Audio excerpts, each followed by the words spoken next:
Hello everyone, कैसे हो आप सब। इससे पहले हमने चैप्टर 4 के पार्ट 1 के अंदर प्रॉब एंड पॉन्डर के क्वेश्चन डिस्कस किए हैं। आज हम इस चैप्टर की रीडिंग स्टार्ट करने वाले हैं। अगर अब तक आपने मेरे चैनल को सब्सक्राइब नहीं किया है तो सब्सक्राइब कर लीजिए, लाइक शेयर एंड अपने फ्रेंड सर्कल में शेयर कीजिए। अगर आपको यहाँ के जो कंटेंट है, वीडियोज़ हैं, आपको समझ में आती हैं, वैल्यूएबल लगती हैं तो प्लीज़ अप्रिशिएट कीजिए। Electricity, magnetic and effective heating effect, तो हमने इसकी रीडिंग स्टार्ट करनी है आज। It was the day of the science exhibition. ये एक साइंस एग्जीबिशन का डे है and the school was buzzing with energy. School के अंदर बहुत सारी एनर्जी है जिसका शोर है। मोहिनी और Aakarsh along with their friends, Mohini और आकर्ष दो फ्रेंड्स हैं, अपने दोस्तों के साथ उस एग्जीबिशन में जा रहे हैं। ईगरली एक्सप्लोरिंग, बहुत उत्सुक है देखने के लिए डिफरेंट मॉडल्स, आस्किंग क्वेश्चन, उसके बारे में क्वेश्चन पूछने के लिए, नोट्स बनाने के लिए।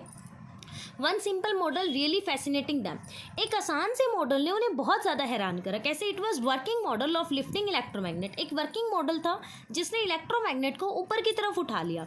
विच was displaced by their senior, जो उन्होंने सीनियर ने बनाया था जिसका नाम था Sumana. Instead of hook like a typical crane, एक क्रेन के थ्रू क्या करा था, there was an iron nail wrap with a wire, उस वायर से एक लोहे का कील अटैच था which was connected to a battery. Sumana क्या करती है, क्लोज द सर्किट, जैसे ही सर्किट को क्लोज कर देती है तो नेल जो क्या है आपका pickup iron paper clip like a magnet, तो वो क्या करता है आयरन के पेपर की क्लिप को एक चुंबक की तरह अपनी तरफ खींचने लग जाता है। When she open the circuit, जब वो ओपन कर देती है तो क्लिप फेल ऑफ, तो जो क्लिप होता है वो नीचे की तरफ गिर जाता है। तो मोहिनी आकर्ष बहुत ज़्यादा हैरान होते हैं कि ये चीज़ हुई कैसे, जैसे आपको इस एक्सपेरिमेंट में दिखाई दिया है। जैसे ही वो बैटरी से कनेक्ट कर रही है तो वो क्या कर रहा है, मैग्नेटिक प्रॉपर्टीज़ क्या कर रहा है आपका रिलीज़ कर रहा है, छोड़ रहा है, उसने उसको अटैच नहीं करा। बट जैसे ही आपने क्या करा, उसका स्विच ऑफ कर दिया तो उसने क्या कर दिया, उसको अपलिफ्ट कर दिया। अब they remember learning earlier in the chapter exploring magnet curiosity grade 6, हम ग्रेड 6 के बारे में इसमें पढ़ के आ चुके हैं, एक्सप्लोरिंग मैग्नेट्स के बारे में। Magnetic material were attracted by magnet, जो भी चुंबकीय मटेरियल होते हैं वो किसी चुंबक के द्वारा, या आयरन वाज मैग्नेटिक मटेरियल, लोहा भी एक मैग्नेटिक मटेरियल है। सुमोना का जो मॉडल है, देयर वाज नो मैग्नेट, उसमें कोई भी मैग्नेट नहीं है, सिर्फ एक इलेक्ट्रिक करंट है। तो यहाँ there were so excited that they wanted to try it our self, वो इसे अपने आप करना चाहते थे। तो यहाँ से सुमोना के मॉडल से क्या चीज़ समझ आई कि किसी भी मेटल के अंदर अगर आप इलेक्ट्रिक करंट सप्लाई करते हो तो it will be shows a magnetic properties. तो वहाँ की जो आयरन का नेल था उसने मैग्नेटिक प्रॉपर्टीज़ शो करनी शुरू कर दी, जिस वजह से वो आयरन के क्लिप को अपनी तरफ अट्रैक्ट कर रहा था। अब उन्होंने एक्टिविटी दिया, एक्टिविटी से आप कैसे समझोगे, एक्टिविटी है does an electric current have a magnetic effect. अब किसी इलेक्ट्रिक करंट में मैग्नेटिक इफेक्ट होता है, आप ये कैसे एक्सप्लेन करोगे। Collect a magnetic compass and a electric cell और cell holder, 2 drawing pin, safety pin, 2 nail, 2 piece of connecting wire and the 2 piece of cardboard. अब देखो उन्होंने क्या बोला, एक कार्डबोर्ड लो, एक इलेक्ट्रिक सेल लो, सेल होल्डर लो, कंपस लो, 2 पिन लेनी है आपने, सेफ्टी पिन लेनी है, 2 ड्राइंग पिन लेनी है, 2 नेल लेने हैं और 2 पीस कनेक्टिंग वायर लेनी है। तो आपने क्या करना है, ड्राइंग पिन को लेना है, सेफ्टी पिन लेना है, कार्डबोर्ड लेना है और एक स्विच लेना है। आप इसमें क्या करोगे, as you made it earlier in the chapter electricity circuit and their component in Curiosity grade 7, आपने ग्रेड 7 में इलेक्ट्रिसिटी और उसके सर्किट और उसके कंपोनेंट्स के बारे में स्टडी किया होगा। तो आप इसको सेल को एक सेल होल्डर के तौर पे प्रेजेंट करो। कैसे करना है आपने क्या करना है, कार्डबोर्ड के ऊपर क्या रखना है, कंपास रखना है। कंपास के साथ क्या लगा देना, आपने एक नेल लगा देना दोनों तरफ, ठीक है।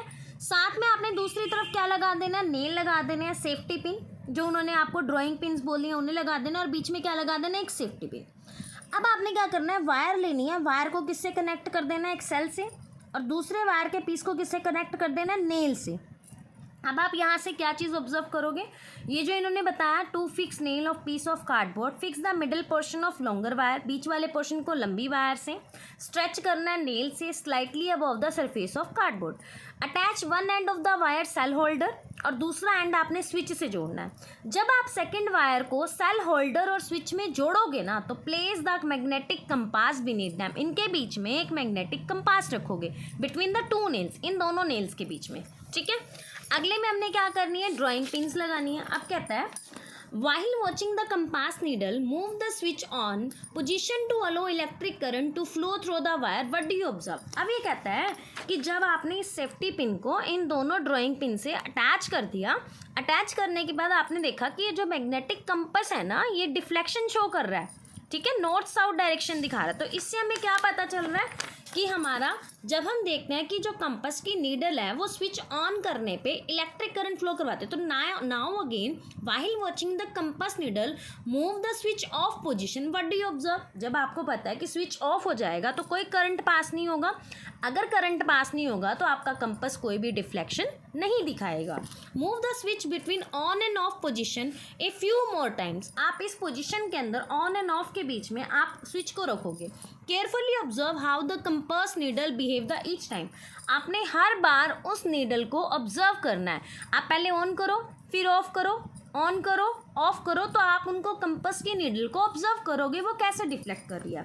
तो you may have notice that when the current flow the compass needle get deflected from its original direction. Original direction से डिफ्लेक्ट करती है। व्हेन द करंट स्टॉप, जब करंट रुक जाता है तो needle return to its original position. Needle अपनी original position पे आ जाता है। अब यहाँ पे ध्यान दो, उन्होंने क्या बताया, इस एक्टिविटी से क्या क्लियर हुआ कि अगर किसी भी अप्लायंस में इलेक्ट्रिक करंट जा रहा है तो sometimes it will shows a magnetic properties, क्योंकि जो कंपास है उसके अंदर क्या लगा होता है, मैग्नेट लगा होता है। As we have learned earlier, अगर हम लर्नड अर्लियर बात करते हैं, exploring magnet in Curiosity grade 6, grade 6 के अंदर हमने मैग्नेट्स के बारे में स्टडी करा था। हमें पता है जो कंपास नीडल होते हैं उसमें छोटा सा मैग्नेट होता है जो magnetic, when a magnet is brought near it, जब भी कोई चुंबक उसके पास जाएगा तो वो मैग्नेटिक इफेक्ट शो करेगा through any non magnetic material, अगर उनके बीच में कोई भी नॉन मैग्नेटिक मटेरियल है। But why does the compass needle deflect when the current flow through the wire? अब क्वेश्चन यहाँ से ये राज हुआ कि कंपास की जो नीडल है करंट के पास जाने पे क्यों डिफ्लेक्ट कर रही है। The deflection indicate the current carrying wire has a magnetic effect on the compass needle. अब यहाँ पे ये बताया कि जो करंट की वायर थी ना, जो वायर ऊपर से जा रही है उसमें कुछ ना कुछ क्या है, आपका मैग्नेटिक इफेक्ट है। जब हम करंट को रोक देते हैं तो मैग्नेटिक इफेक्ट डिसअपियर हो जाता है और डिसअपियर होने की वजह से compass needle return it's original position, अपनी ओरिजिनल पोजीशन पे आ जाती है। तो रीजन अराउंड ए मैग्नेट और ए करंट कैरिंग वायर क्या होता है, जहाँ पे ये मैग्नेटिक इफेक्ट फेल्ट होता है।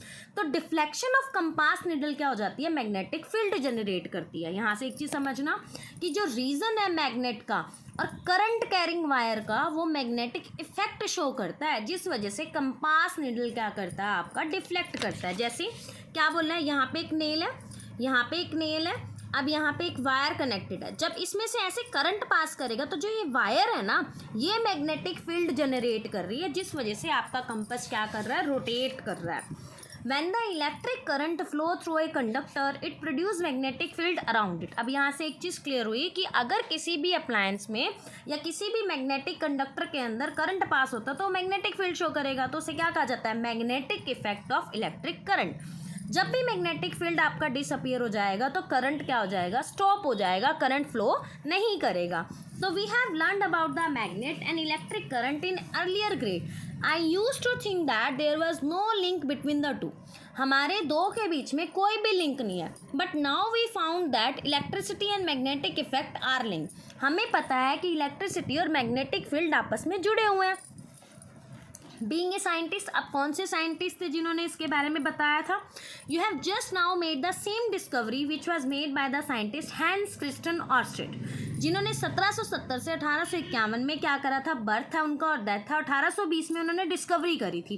क्या डिस्कवरी करी थी कि इलेक्ट्रिसिटी और मैग्नेटिज्म एक दूसरे से जुड़े हुए हैं। He was a professor at a university in Denmark.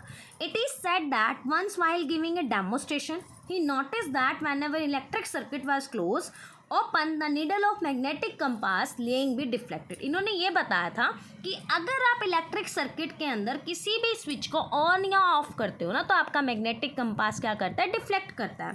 He investigated this, इन्होंने इसको इन्वेस्टिगेट करा। Electric current indeed produce a magnetic field, तो यहाँ से उन्होंने जस्टिफाई करा कि electric current magnetic field produce करता है। उन्होंने पब्लिश करा। This lead to the other scientist repeating his experiment, बाकी साइंटिस्ट ने इस एक्सपेरिमेंट को रिपीट करा, उन्हें सेम रिजल्ट मिला और इसके ऊपर आगे और ज़्यादा इन्वेस्टिगेशंस हुई जिसपे उन्होंने इलेक्ट्रिसिटी और मैग्नेटिज्म के बीच में एक कनेक्शन प्रोड्यूस किया। होप सो आपको ये रीडिंग यहाँ तक समझ आई होगी। कल हम इसमें नेक्स्ट पार्ट 2 लेके आएंगे, पार्ट 3 लेके आएंगे जिसमें हम इसकी रीडिंग को आगे कंटिन्यू करेंगे। Hope you like the video. Please like, share and subscribe my channel. Thank you.